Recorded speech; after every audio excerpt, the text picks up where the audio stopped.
આજે ગુજરાતમાં લોકતંત્રનો ઉત્સવ છે.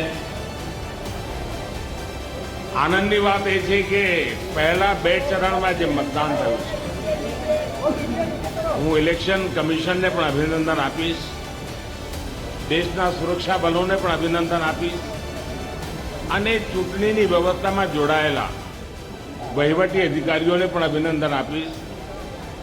હું ઇલેક્શન કમિશનનું એટલા માટે પણ અભિનંદન કરું છું કે એમણે પૂરું ઇલેક્શન કેમ્પેન વોટર ફ્રેન્ડલી મેનેજમેન્ટમાં એમણે ધ્યાન કેન્દ્રિત કર્યું છે.